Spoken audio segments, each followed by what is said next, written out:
আগের দিন যে ভস্ত্রিকা প্রাণায়ামের ভিডিওটা দিয়েছি সেখানে একটাই কমেন্ট বেশি এসেছে যে হাই প্রেশারে করা যাবে কিনা। বলবো হাই প্রেশারে করা যাবে, কিন্তু খুব সাবধানে। খুব সাবধানে বলতে কি, আমরা যেমন কপালভাতি আর ভস্ত্রিকা প্রাণায়াম হাই প্রেশারে করা যাবে, কিন্তু ওই প্রাণায়াম করার মুহূর্তে যদি আমরা অন্য কোনো টেনশন করি, ধরুন আমি ওই প্রাণায়ামটা করার সময় আস্তে করে একটু মিউজিক চালিয়ে নিলাম, নিয়ে যদি মনটা শান্ত করে করি, আমাদের কোনো রকম কোনো অসুবিধা হবে না, ভালো। কিন্তু আমি ওই প্রাণায়ামটা করার সময় আমি কোনো রকম টেনশন করছি, বাইরের কোনো টেনশন করছি, তাহলে কিন্তু ভালো না। সেটা হচ্ছে হাই প্রেশারদের জন্য। ওই জন্য আমার কাছে যারা ক্লাস করে আমি তাদেরকে বলি, তোমরা আমার সামনে করবে এই প্রাণায়ামগুলো, মানে বিশেষ করে যাদের হাই প্রেশার আছে বাড়িতে আমি তাদের করতে বারণ করি। কারণ যখন আমার কাছে থাকে ওইখানে থেকে অন্যরকম মানে চিন্তা ফিন্তা আসার সম্ভাবনা কম থাকে, যেহেতু সবাই কথায় গল্প মানে মাধ্যমে থাকে। কিন্তু বাড়িতে তো একা থাকলে তখন অনেক অনেক রকম চিন্তা, একটা সবার ক্ষেত্রেই হয়, সেই কারণে আমি করতে বারণ করি।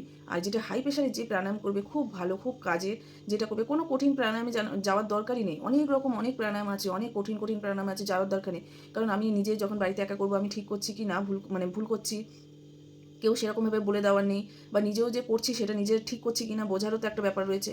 ওই জন্য কোনো রকম কোনো কঠিন প্রাণায়ামে যাওয়ার দরকার নেই। আর যেটা অনেকে বলেছে বসা, আমার হাঁটুর সমস্যা আছে, আমি তো প্রাণায়ামে কী করে বসবো বা কিছু, এই যে নর্মাল সুখাসনে বসেছি, সুখাসনে বসতে পারো।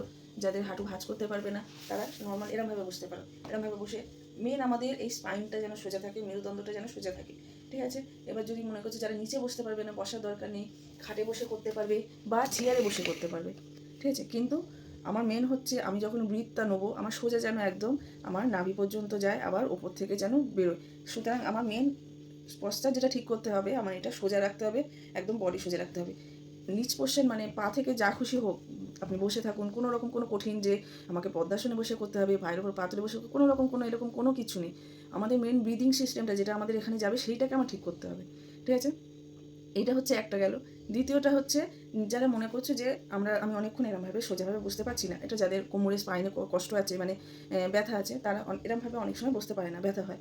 পিছনে একটা কিছু সাপোর্ট বা যেরকম হচ্ছে ওয়াল সাপোর্ট নিয়ে বসতে পারেন, বা বালিশ ফালিশ নিয়ে, কিন্তু বালিশটা কী হয়, নরম হয়, এরমভাবে ঢুকে যাওয়ার চান্সটা থাকে।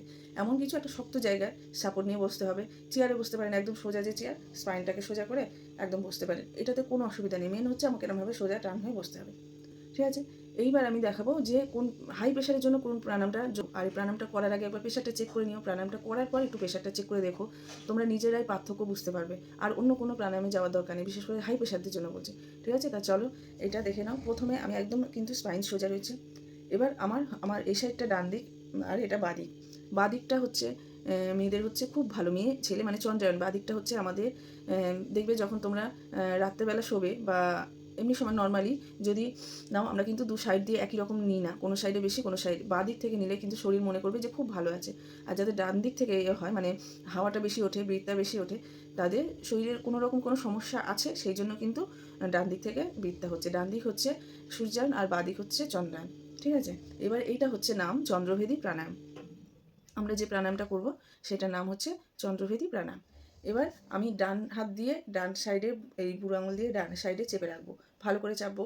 চেপে আমার হাত, অনেক বলছে এরকম করতে হবে এরকম করতে হবে, কোনো রকম দরকার নেই। আমার আঙুল শুধু আমার নাক আর এই নাক আর এই মানে এই সাইডের এটাকে ঠিক মতন চাপলেই হবে। আমি এটা নেবো আর বাঁ সাইড দিয়ে ব্রিথ নেবো, পুরো ভরে নেবো, নিলাম, নিয়ে এটাকে চেপে নিলাম। যারা পারবে তারা এই আঙুলটাকে, বুড়ো আঙুলটাকে নিয়ে, এই যে এইটা নিয়ে এই এখানে দেবে, দিয়ে এবার বাঁ দিক থেকে ব্রিথ নেবে, নিয়ে চেপে নিলাম। একটু হোল্ড করবো, সঙ্গে সঙ্গে কিন্তু আমি ছাড়বো না, ঠিক আছে। আমি যে ব্রিথটা নেবো, নিলাম, নিয়ে চেপে 1 2 3 4 5 হলো।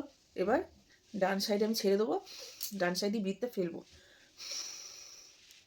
ফেলে নিলাম, নিয়ে ডান সাইডটা আবার চেপে নেবো, দিয়ে বাঁ সাইড ছেড়ে নেবো, নিয়ে আবার বাঁ সাইড দিয়ে ব্রিথ নেবো,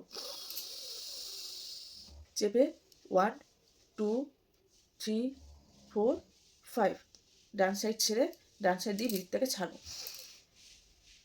আবার ডান সাইড দিয়ে চাপবো, বাঁ সাইড দিয়ে আবার ব্রিথ নেবো।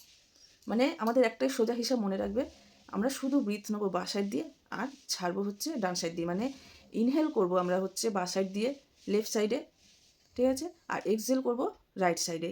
এইটুকুনি একটু শুধু মাথার মধ্যে রেখে দিতে হবে। একটু ব্রিথটাকে নিয়ে হোল্ড করবে 5 সেকেন্ড, তারপর রাইট সাইড দিয়ে ছাড়বে। এইটা করো 15 মিনিট 10 মিনিট, প্রথম দিন 5 মিনিট করো, তারপরের দিন 10 মিনিট করো, 15 মিনিট করো, আস্তে আস্তে বাড়াও। আর কিচ্ছু করতে রাখবে না, মানে হাই প্রেশারের জন্য খুব ভালো। এটা করার আগে একটু চেক করে নাও, করার পরে চেক করো, তোমরা নিজেরাই পার্থক্য বুঝতে পারবে। কোনো জটিল প্রাণায়ামে যাওয়ার দরকার নেই, যেইগুলো ভালো মানে নর্মালি যেগুলো তোমরা করতে পারবে সেইগুলো করো, ঠিক আছে?